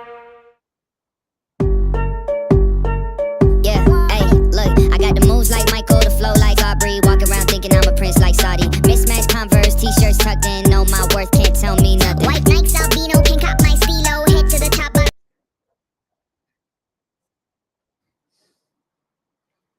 Oh, hit the button. There we go. Hey, we're back to Guns in the 701. Doug says he concurs with David. That's just a comment from the last segment we did there. So yeah, Mike kind of mentioned that in the off here that he said we should hit some legislative bills. I'm all for that. So maybe we should. There we go with that. All right. So guys, I want you to kind of go over these. House Bill number 1411 is one of them that's going to be showing up. There's no hearings that have been scheduled yet. And what they're trying to do is, if you remember, we had the big red flag law debate here a couple sessions ago, actually, 2019, right. And we defeated them. Remember, Kirsten Baszler, your current public instruction, DPI, Department of Public Instruction, she got unfortunately elected to that. You want to talk about someone with no moral character? She's been arrested several times. She has been in domestic disputes with her boyfriend, had the cops called. I mean, there's someone that her personal life is a mess, and she's not good at her job either. But anyway, she was for it. Rich Wardner was for it. Burgum actually was in support of these. So I'm glad to see this piece of legislation come. representatives, those be Matt Heilman, Ben Koppelman, Dan Johnson, Casper, Ruby, and Tolman. Tolman's been a really good guy on there. He's a brand new legislator in there. And I'm sure that some of the new ones like Jared Hendricks and Dawson Hawley, and those are going to support this too. This is going to basically affect, and I know this is technical stuff, but it's North Dakota Century Code 62.1-01-03.2 for reference. And it is going to be relating to the state prohibition of extreme risk provisions and to provide a penalty. What this bill will do is make it illegal to have red flag laws in the state of North Dakota. We're kind of done messing with this because it seems like it comes up every time. And I'm telling you, after watching these elections yet again, and it's just call it out where it is. It's the Fargo area, the Grand Forks area, even in the Bismarck area where you got your huge populations. They're starting to shift because people have moved out of their commie states they've destroyed, and they're moving out here, and then they're bringing the same crap with them. I mean, that's what's happening. Yeah. Why do they move from there? I mean, you move from there for a reason. Well, I've talked to some of these people, and they sit there and they go, I had to get out of California. Really? This year, 2024, meaning last year, that was the last straw finally? Oh yeah, I'm a conservative. No, you're not. If you lived out there and was good with some of that, with a lot of it evidently, and it took you that long, you're probably not a conservative like you think you are. You're probably just not as leftist as the crazies out there. And that's why you're seeing these things. And you see some of these stupid bills. I'm going to read you one here about North Dakota's night sky for a week crap too. But anyway, what they do is they go through this whole thing with a risk protection provision with a penalty. They define arms. They define everything. Extreme risk provision means a rule, statute, ordinance, and ordinance is really a good one too to have in this. And guideline, executive order, or judicial order issued by a court or signed by a magistrate or other officer of the court prohibiting an individual who is an extreme risk of personal injury or death to that individual or another from accessing an arm by one of the more following. So prohibiting an individual from owning, possessing, using, purchasing, or otherwise receiving an arm, removing the arm. I'm not going to go through all these. You guys can look it up. Essentially, though, this thing here bans red flag laws in the state of North Dakota. They can't just come in and say, oh, we had a complaint and so-and-so called it in and they fear for their lives, no proof, and come in and say, well, we need to have a personal, or what they call it, a extreme risk protection taken out on you and take all your firearms. It's illegal to do that now, or if they pass it. So I'm just telling everybody, look up Bill 1411. I think this should be a due pass. I think this should pass in the House of Representatives as well as in the Senate. By the way, the Senate, it should do very well. So if you are looking to call your reps on something when this thing finally hits, there's no hearings on it yet, let them know how you feel. Better yet, take the time off. I know we are all busy. I'm busy. Takes valuable time from my shooting range and my hunting capabilities and ice fishing when I have to do this. So, feel sorry for me, damn it. But anyway, Mike's just shaking his head. But go to these committee meetings, make time, do it, and go testify. Nothing scares a politician more than when you get up there and you fill the room with your people. Trust me on this. That's how we were so successful in getting stand your ground stuff in. We filled the room with our people. There were just a few in there that were against it, the same old lobbyists and people like that. You need to show up and let these people know that you're paying attention. And then call your rep. Don't be afraid to call them. Don't email them and text them. Call them. Let them know. So 1411 is one of those bills I'd like. There you go. And I got to see that if there's anybody bringing that same one up in South Dakota as well. So that's one I've got to see on. Yeah, it's let me look here. I got paperwork all over here. If you want to go through some of them comments, I'm going to bring another one up here. So yeah, I'll go back to the comments here real quick. So we got, of course, my old neighbor from JD. The old neighbor moved here from Vegas and loves it here. Says that the politics had nothing to do with it, on how good it was in North Dakota. So we got that going up from JD.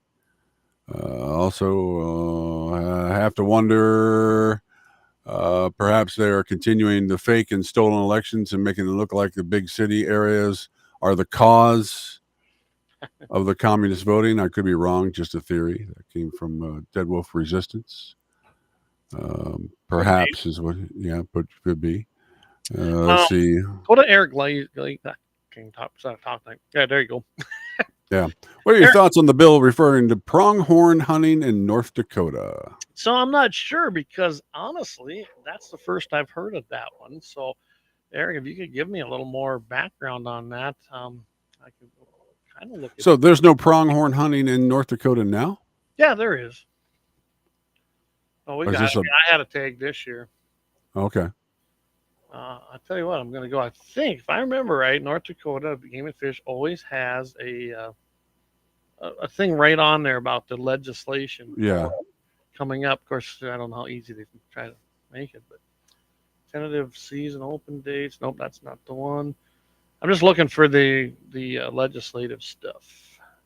Right. But I have not Game and Fish legislative process. Nope, that ain't it. I do not know. Eric, if you have a number on that bill, I'd love you to chime in here, and I'll look it up because I'd like to. I'm really now you got me wondering because I don't know. That's one I do not know. I do know that there is a bill, Senator Boehm, he has introduced that, and it's going to ban baiting restrictions in the state of North Dakota, which I support. That's all about CWD, everybody. All right. So JD just sent it to me. SB 2155, the number pronghorn gratis licenses issued may not exceed 1/2 of buck licenses prescribed for each unit. What's number again? That is SB 2155. I will bring it up here. Not sure if there'll be a there it is. pushback Senator on this. Cleary, go figure. Senator Beckendahl, Bosch, and Steiner. I don't know them too. Relating to grad, I'm going to go bring up the versions of this. I don't think there's no hearings have been scheduled on it. Just introduce. There's a fiscal note to it. I don't care about that. All righty, here it is right here. Resident that is an individual corporation. Okay, it's defining at least 150 acres of land that the resident actively farms or ranches, or a resident that is an individual corporation. Okay, we all know that. I'm looking for the changes, and there it is. Number of licenses issued without charge under. Now that's a quote free license. Now Dan says believes that the gratis tags limit to 50% of available tags. So number of licenses issued without charge under this subsection may not exceed, and they've crossed out the total number, 1/2 of buck licenses prescribed for each district. So what they're doing here, I can see this right now. So I can tell you right now, I'm against this as a landowner. And if they do it, I will shut down every acre I can around here. That's BS. I own this land. You're telling me they're going to take the buck tags, not just the total tags, the buck tags, take 50% of them, and that's all that's available for us as landowners? Kiss my ass. Okay? That's pretty straightforward, I think, isn't it, Mike? Yeah, I think it stands out. Yeah. You can't give us our one tag. Are you kidding me? Oh, then I well, don't need to let anybody hunt. why don't you guys just become South Dakota and let it be screwed up like we are down I here? know what they're doing. The numbers are low because of mismanagement by Game and Fish, partially, and then we've had some bad weather. But to punish landowners, that's brilliant, Game and Fish. I mean, we have these fights every damn year. I don't know when it ends. I don't know when we send this message. Maybe we lock it all down again. You know, we've been opening it up. That made a hell of a difference in 2019. I didn't like what they come out with, but it was a start. And we've made a few other strides. But really, if I can't hunt my own land, you're sure as hell not going to hunt anybody. Yeah. It's that simple. Well, like Game Fish and Parks, once again, is that key example of failing up. Yeah. I mean, everybody that's there. And I can tell you right now, yeah, JD says, John Armin said that out-of-staters are pushing this antelope bill. I'm sure they are. How about this? I got a better idea. If we are short of antelope, how about we eliminate non-resident tags for that? There you go. I'm telling you right now, most of the antelope are west of the river. Plain and simple fact. Okay? And if you think you're going to limit our tags, where we feed and house and take care of these antelope and deer, by the way, if you don't think that's true, what we do as landowners, especially me here, I mean, I'm planting trees. Jamie does the same thing. We plant trees. We manage our pastures. I don't graze them down. I do things to enhance and make sure that the wildlife stay here because I like to hunt just as much as I love raising cattle. Yep. And if you think I'm going to put up with that and you're going to take and make half the tags available from buck numbers, but meaning the licenses, meaning that there's going to be a lot of landowners. It'll be like us being in a draw in a way, just probably like a landowner draw. Then I will shut my place down to everybody except myself. And then I'll try to get a tag. It's that simple. And then I know, like we did last time with North Dakota lockout around here. Was that 2019? 2019 and then 2020. We had this whole area around me, probably close to 20,000 plus acres. It was locked down. And I'll do That's it. a good question from Dan. I don't know if they support it or not. I don't know where this come from. I don't know if they're in support of it. And I got a big issue whether they're for or against or neutral. I don't think Game and Fish should ever testify either way or neutral on bills. They should testify as to what it affects the management. And that's it. That's their job. And, maybe that will affect their management. I don't know. But I can tell you right now, I don't know if North Dakota Game and Fish agrees with it or not. I do know that Senators Cleary and Beckendahl, so call your senators. That's that's one of Jamie's senators, and Representatives Bosch and Steiner are in on this. That's who introduced the bill. Right. Senate Bill 2155. I'm glad you brought that to my attention. Now I'm even more pissed from some of the gun laws I've seen. Yeah. So let's move on to another one quick. Like we're coming up here at Okay. 8:30, 9:30 Central. So this comes from Representatives Koppelman, Casper, Marshall, Ruby, Vetter, and Lauser, and Senators Boehm, Castaneda, Clemens, Corey, and Meyer. This is going to be House Bill 1352. The reason these are all House bills is because I haven't seen any Senate bills come out yet related to firearms yet. So they still got a few days. Yeah. It's basically an exemption from liability for public and private entities and to amend another section and reenact it relating to possession of firearms and dangerous weapons at churches or place of worship. So they changed the public, basically, gatherings. They're not illegal to carry. I was kind of really looking into this like we've all known it to be in the past, and maybe it's even been extended not knowing this. Essentially, if you're at a public gathering, especially a private one, and it's not on public grounds and it's things like that, you can carry. But if you're drinking, you can't carry. And that's any state. South Dakota still has that too.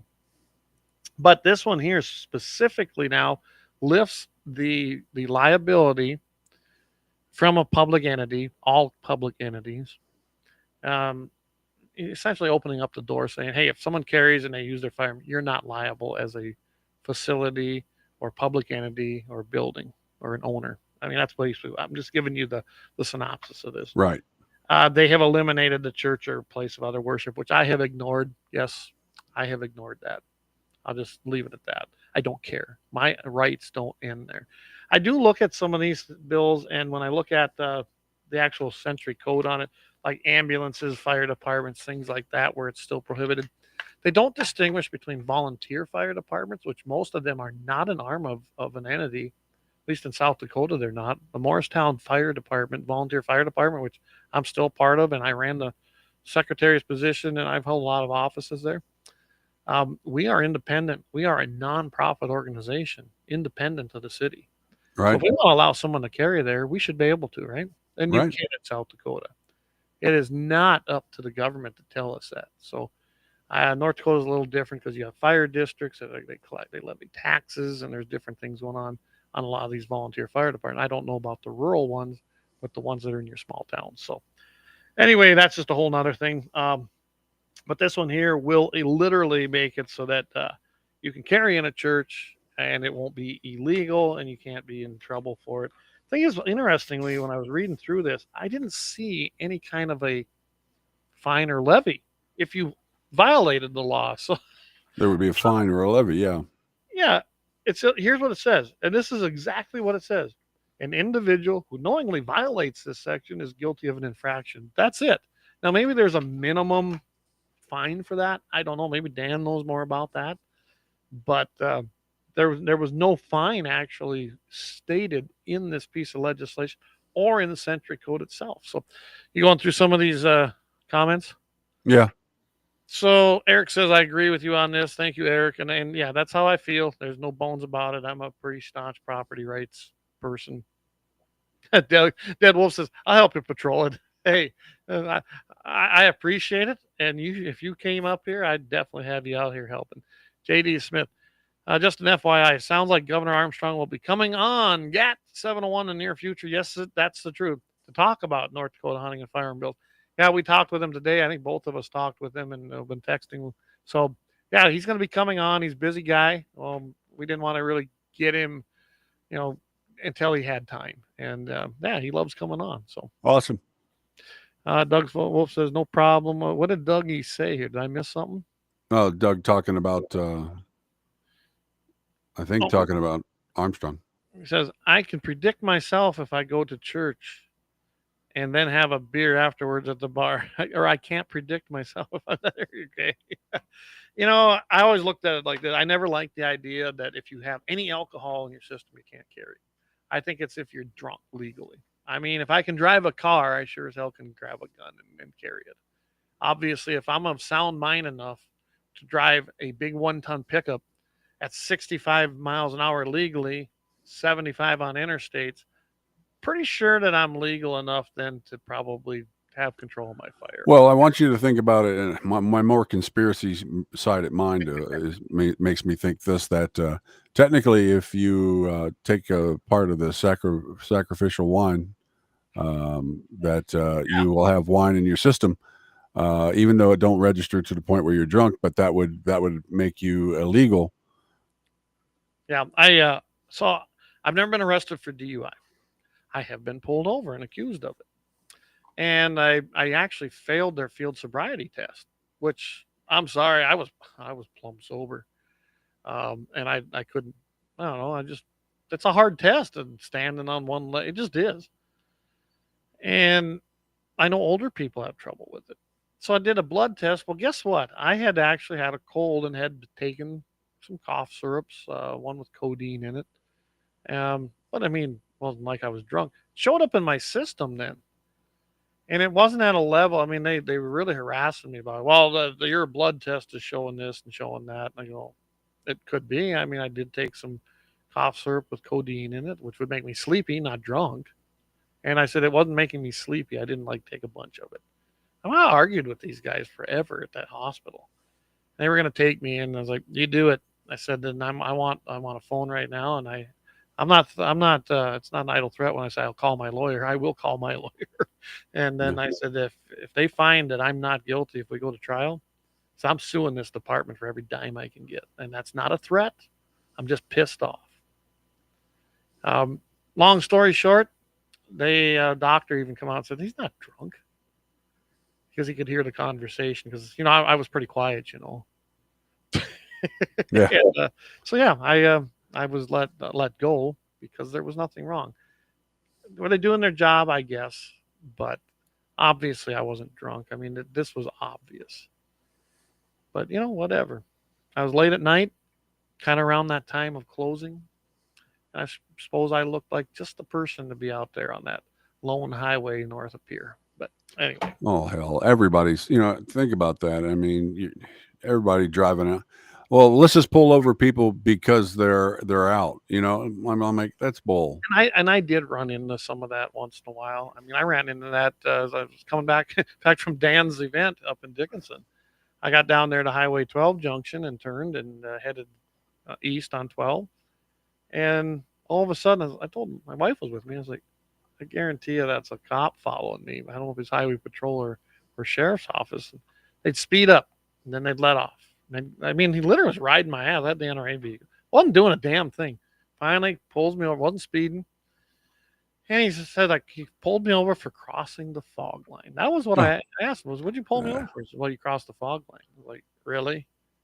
Oh, yeah. He says, so where are you coming from? I said, well, not if it's any of your business, but from Dickinson, North Dakota. I'm an NRA field rep. But you probably knew that when you ran the license and seen who the vehicle's registered to, that who I probably was with. And he questioned the living shit out of me. I go, you know what?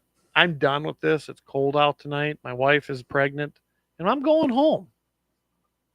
I said, I've done nothing wrong. I said, if you think there's more to this, then let's go. And he said, have a nice day, and walked back to his vehicle, essentially. Yeah. But there was an example, because it was late, and I suppose he thought he had an easy target. I may have crossed the fog line. I don't know. It's kind of a narrow road. Well, let me tell you something. I've watched patrol cars go across the lines many times driving around. Of course, you got 16 different cameras and computers and everything else in your car. I don't even know how you could control your own steering wheel with all that crap. But hey, that's fine.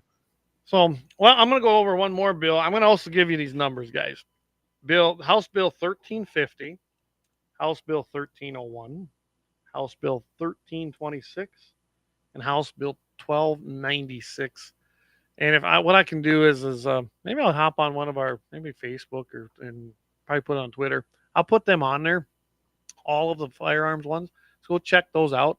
I'll try to get them up yet tonight, and so you can go take a look at them.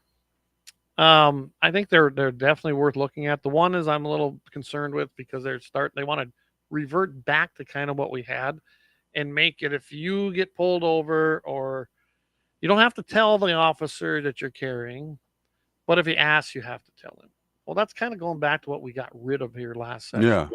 And I don't understand that. I imagine it was a request from either North Dakota Highway Patrol or who knows what association. It's none of your business to me. It's a violation of my amendments of my Bill of Rights. You don't have a warrant. You can't ask me anything as far as I'm concerned about my personal property or my personal self and what property I'm carrying or don't, or even have in the vehicle. So there are some laws. There's some fixes to do here. Not a lot of it's going to happen this session because the session is consumed with property tax law right now, and it just is. Right. But that's just the way it is. Let's see. Dougie says, I can't protect myself if I go to church and then have a beer afterwards at the bar. Dead Wolf Resistance says, some of my best work of all time was done with a few beers in me. Hey, I think we all say that. Justin Mitchell says, they are not your friend. A lot of times they're not. Now, I'm not going to, I can't tell you enough. I've always said Dan's a hell of a good, he was one of the great ones. He really was. And there's a lot of them out there. Corey Lee comes to mind. He's the Stark County Sheriff. They are out there. And it's just like anything else, I think.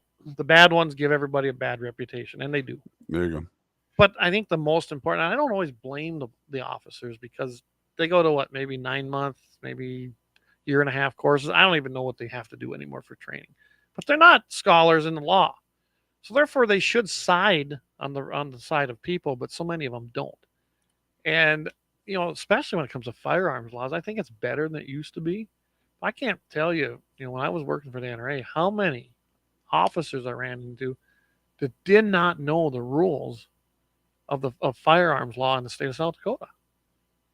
I mean, they just didn't. And that's sad because they should. That's probably one of the things they should get most familiar with. Doug says, are we sure they don't have those records already of concealed carry weapons permit holders? I don't know, Doug. I always used to think they could look that up, but I have no clue. I really don't. I know South Dakota used to, because just about, I don't know about you, Mike, but every time I'd get pulled over for speeding or something in South Dakota, they knew I had a concealed weapons permit. You know what the first question was out of their mouth to me? What's that? Are you carrying a firearm, sir? Now, South Dakota, you're not required to answer that for no reason. And I'd always tell them it's none of your business.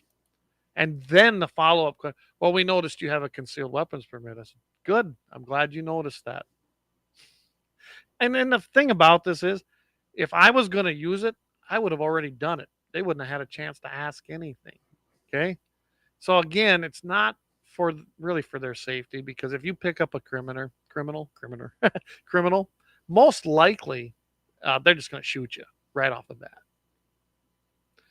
if they really have that intent. So I don't believe in it. Still never believe in it. Never changed my mind on that. I've thought that way my entire life. But I also don't believe in speed limits. That's a whole nother discussion. That's a whole nother discussion right there. That's a podcast. That's a new podcast right there. That is. Dead Wolf Resistance 13. I had a ride in a trooper car once. That office was all over the road while he was on his computer. That's another great point. I've seen a lot of distracted driving from the computers as they're going down the interstate. I mean, I don't know how many times I've seen that. So Jamie says, I'm sorry. That's okay. He says, the majority of the interactions I've had with law enforcement officers has been a good one. One or two were what was it? Lime will tizzle from First Blood. Okay. I think it means they were out for you, right? They're out for blood the first night. And there are them guys, as I was saying, there are always the bad ones that give everybody a bad taste in their mouth. And it's the ones we talk about, just like anything. And there's always bad gun owners. There's always bad this. And yeah, we generally don't think the ones who are good. I mean, remember Dave, the sheriff down there, was on. Yeah, Dave was a great guy. Dave Miles. I mean, I can name more great ones than bad ones. I truly can. Right.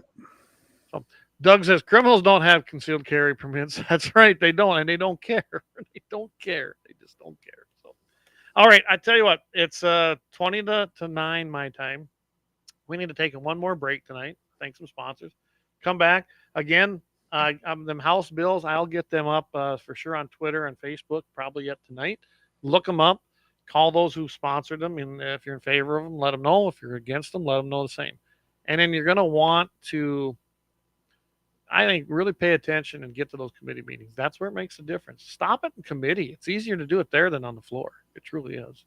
So, when we come back, I got a little something I'm going to show you that I picked up for my, it's for my bug out bag, and you don't know what it is yet. It's my bug out bag. It's a little thing to have when you don't have any ammo, something for you to use. I'm going to do a video on it soon. And I'm going to see if I can get one to Jamie to do too. It's something to carry along so that if you want to hunt squirrel or whatever else, you can do that. So cool. I'll show that when we get back. All right. You got to do. Want me to hit it? Go ahead and hit it. All right, here we go.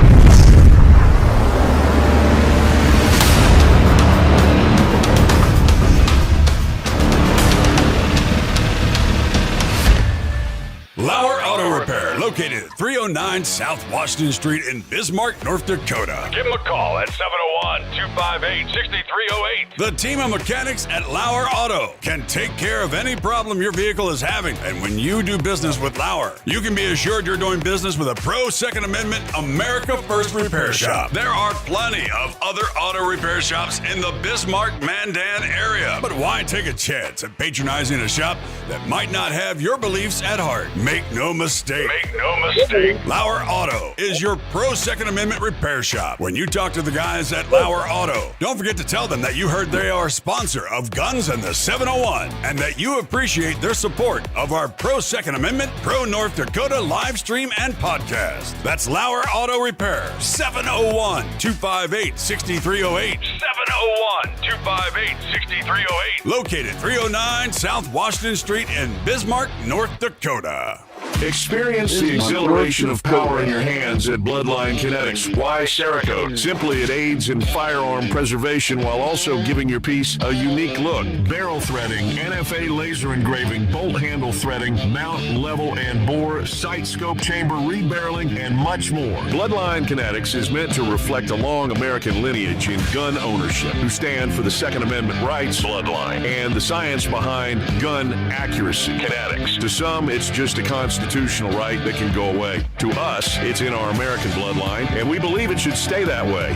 Here at Bloodline Kinetics, we understand that hunters, sportsmen, women, and gun owners should have a quality firearm. Stop and see us at 2008 Morrison Avenue 2 in Bismarck, North Dakota, 58504, Monday through Friday, 8 a.m. to 5 p.m. Call 701-390-7997.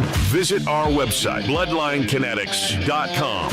Ever tried catching a fish with your bare hands or hunting a deer with a stick? Don't be that guy. At Mandan Sporting Goods, we've got all the hunting and camping gear you need. We're your one-stop shop for outdoor adventure. A well-regulated militia being necessary to the security of a free state, the right of the people to keep and bear arms shall not be infringed. Check us out at mandansportinggoods.com, or better yet, stop in to 210 East Main Street, Mandan, North Dakota. Mandan Sporting Goods, where the outdoors meets functionality. Store hours, Monday through Saturday, 9 a.m. to 6 p.m. Closed Sunday. Take up arms at Mandan Sporting Goods. Your adventure starts here. Looking for the best gun gear for every and any situation? Little Angry Man Arms LLC has you covered. Top-notch guns from top-name brands like Winchester, Glock, Sig Sauer, and Ruger to essential extras from Magpul's, Streamlight, Hollow, Sun Optics, and more. Little Angry Man Arms LLC have everything to make your shooting adventures a success. Visit littleangrymanarms.com today and gear up for your next big hunt, competition, or home defense. Don't miss out on our exclusive deals. Little Angry Man Arms LLC, based in Trail City, South Dakota, your ultimate hunting partner.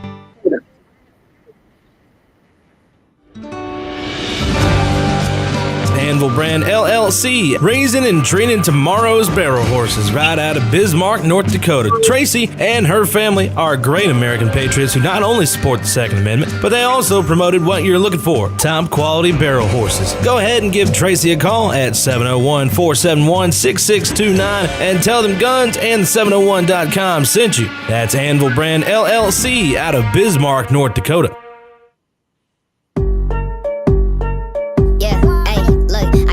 Like Michael, the flow like Aubrey. Walk around thinking I'm a prince like Saudi. Mismatched Converse, t-shirts tucked in. Know my worth, can't tell me nothing. White Nikes, albino, can cop my stilo. Head to the top, bottom line is And are we back? We are back. We are back. Quick one thing, guys. I just put these in the comments. The bills that are the gun bills. 1301, 1326, 1296, 1350, and 1352, 1411.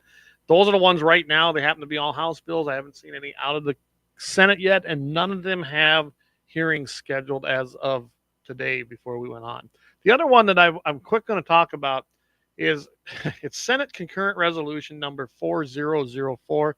You're going to love this one, people. It's called the North Dakota Dark Sky Week. They want it to run April 21st, 2025 through April 28th, 2025, urging North Dakota to partake and observe and ponder and support the natural dark sky resource. They go into this whole thing about collision with gas or with glass from interior lighting kills birds. They're not worried about the windmills, evidently. 29% in North American bird populations. I mean, you should read all this, but the important thing was what I read in this one. Whereas, in addition to protecting the birds of the state, this implementation of a statewide North Dakota Dark Sky Week, they want you to turn off all your exterior and interior lights and just be dark. In April, by the way. Anyway, it will save millions in energy costs, increase energy security, help reduce the energy carbon footprint and emissions, in alignment with North Dakota's Priority Climate Action Plan, which I've never heard of. Maybe there is one, but I've never heard of it. And studies have shown that soybeans and other crops are sensitive to exposure to light pollution as well. So this will help. Well, I don't know. Last I knew that photosynthesis requires sunlight, so I don't think the lights are bothering it. But and then they want this to if they pass this, then they want this all to go to state, municipal, and commercial building owners, operators, managers, and tenants, and have them participate, all voluntarily, of course, in an event to spread the awareness of light pollution and to voluntarily turn off all unnecessary lights throughout your mitigation or migration season. Then they want the Secretary of State to forward copies of this resolution to the Director of the North Dakota Tourism and Marketing Division, Director of the North Dakota Parks and Recreation Department, Executive Committee on the North Dakota Association of Counties, the President of the North Dakota Township Officers Association, and the Executive Board of the North Dakota League of Cities. Doug asked a good question. Who brought this bill? Who brought up this bill? So it's 3 Democrats and 2 you go. Republicans. Senators Mathern, Rummel, and Representatives Foss, Hanson, Murphy. They're all from Fargo except 2 of them, and the 2 Republicans, one from Grand Forks and one from Dickinson. Hey, let's let this is a good idea that Dead Wolf Resistance has. Let's let Fargo go dark one night and see how good that handles that situation. All for that, absolutely. Why don't they do it? That'd be better yet. I look at this kind of crap. It don't seem like much, and I can even hear people go, "Oh, let them have it." No, this part about this is just again, and I imagine I'm going to do a little more research. I did not find out about this till literally I was combing through some other stuff and found it, and that's before we went on. But this idea about carbon emissions and the climate action plan is all things that I've seen when we were fighting 30 by 30, and that's the UN plan. That's right. This ain't conspiracy crap. This stuff is in writing. It's in resolutions. It's in policy. That's what really brought it up to me. I'm not sure who really is sponsoring it. I do know who introduced it. Like I said, this is resolution 4004. Just type it in there. You'll in the legislative search, you'll see it, and then contact these crazy 5 people. I think it needs to be defeated soundly. Send a clear message. I think it should be killed in committee, as far as I'm concerned. But there were no hearings scheduled as of yet. But there has got to be some kind of a environmental group or something like that back in this. I know there is. I'm going to get to the bottom of it eventually. But I could not believe what I was reading. Hey, we don't have time for this kind of crap this year. And who wants it? Here's what you do with this. There. That's what you do with that bill. Anyway. David says, sounds like a foothold in foolish malarkey. JD says, Senator Mathern is a leftist piece of shit who spoons a Joe Heitkamp and Rob Portal. Love it. I love it. I love it. David says, so are we supposed to reduce security on Homeland Security requirements too? Why not, right? Oh, blackout, what could go wrong? Yeah. I'm telling you, this is just one of the dumbest things I've ever read. And it's probably insignificant, but it doesn't matter. We need to kill it and send a message to these people that this is stupid. So anyway, that's the last thing I'm not going to do the happy ending because we're getting long on time. So let me throw this out there real quick. So like I said, we haven't talked about our bug out kits and stuff in a while, but everything. But so we got the little thing here that if you've seen this probably on your social medias, you get the pellets and you can fire. You can fly. So I'm going to do a video on it and check it out and everything like that. They gave me biodegradable pellets, but I'm going to go get some steel shot ones. So BBs, yeah, I'm going to get some good stuff. But I got some rabbits around here that I want to take out, so I'm going to try that with this. Like a modern day slingshot. Yeah, basically it's just a variation on a slingshot, but it's compact and it screws together real easy. And so when you're talking about your bug out kit, you basically want to get as small as possible. So you put it in there and so there you go. I like that. I do. So one more thing I'm going to work on here and try to get some videos out on that and get Jack to do a little bit too, because he hates those rabbits. What did I hit? I don't know what you hit, but that's different. Here's a story about Clay and Mike. There we go. All right, there we go. There we go. Anyway, so I like that idea. I bet I could even take that to the Capitol and I wouldn't feel so defenseless. There you go. At least something.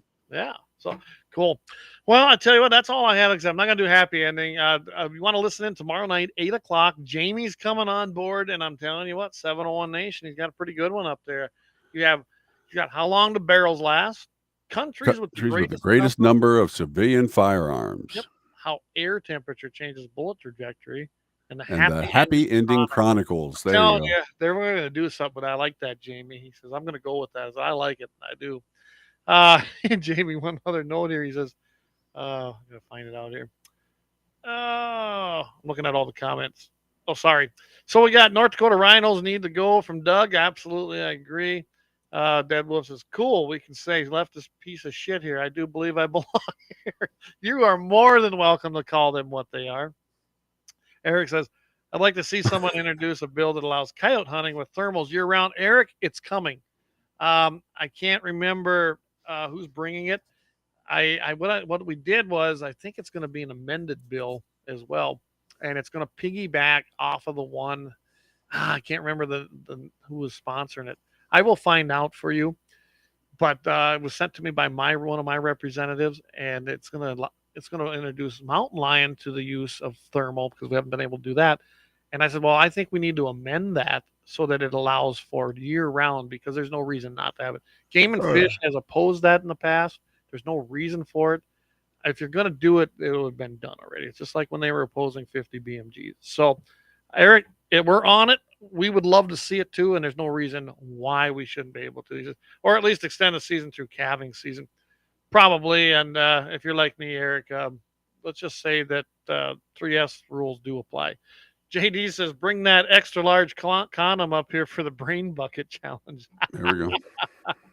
One Shot says, great show, guys. Why? We sure appreciate it. And we do still have a handful of them tickets left on the Farm Bureau pistol. Like I said, we're not in any hurry. I mean, I am, but we're going to sell them out. I think we're down to our last, if I remember right, 11 or 12 from the counts that I got from all the people that still have a few tickets. So, yeah, if you want one, let me know. It's also on our website. And it's easy. You can go right there and hit the link, and you can pay for your tickets right away, and it's been pretty good. So if you're wanting 1 or 10 or whatever, go ahead and grab some. If nothing else, I might buy the last one, but no one can get pissed then if I win because I'll have a lot of there. Gene says, air temp and density, powder temp too. It's all working against the bullet. Absolutely. Gravity is not your only enemy on bullets. So yep. That's about all I have for tonight. That's all I got too. Things, but I knew it was going to be a longer show. I appreciate everybody, tuning in. We had great numbers tonight. We were bouncing between that 15 and 20 over on Rumble. So thanks for listening over on Rumble, everybody. With that, everybody have a great weekend. Tune in tomorrow night, 8:00 p.m. Central Time, 701 Nation with J.D. Breck. He's going to bring you some great subjects. Also, don't forget Friday morning, 8:15 Central, 7:15 Mountain. I'm going to be on there with Mitchell in the morning on KFYR 550, and I imagine I might cover maybe a couple of these other bills on there.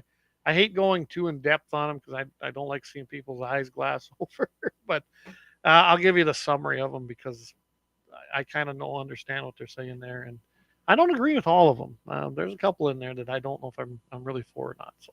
And I showed this to you on our social medias earlier, but I think this is definitely a patch I need to get working on. Yes, it is. And Mike can tell you that whole story one of these days. Yeah, here you go. I'll just say Fort Peck, Montana. And bears are not your friend. Bears are not your friend. They do not hibernate when they're supposed to. I know that. By the way, next week, I will not be on Friday. Jamie's going to be filling in. I'm leaving Thursday morning with a group of friends and my son and another son of one of the other guys, some classmates from back in the day. We're heading down the hills to do a little ice fishing on Pactola and Sheridan Lake, and things look good. We've been watching it, and some nice lake trout being pulled out there. So looking forward to that. Everybody have a great weekend. I'll catch you on the air on Friday. Don't forget to tune in to Jamie tomorrow night. And as I keep saying, hey, keep your powder dry, everybody. Have a great weekend, and we'll see everybody here next week.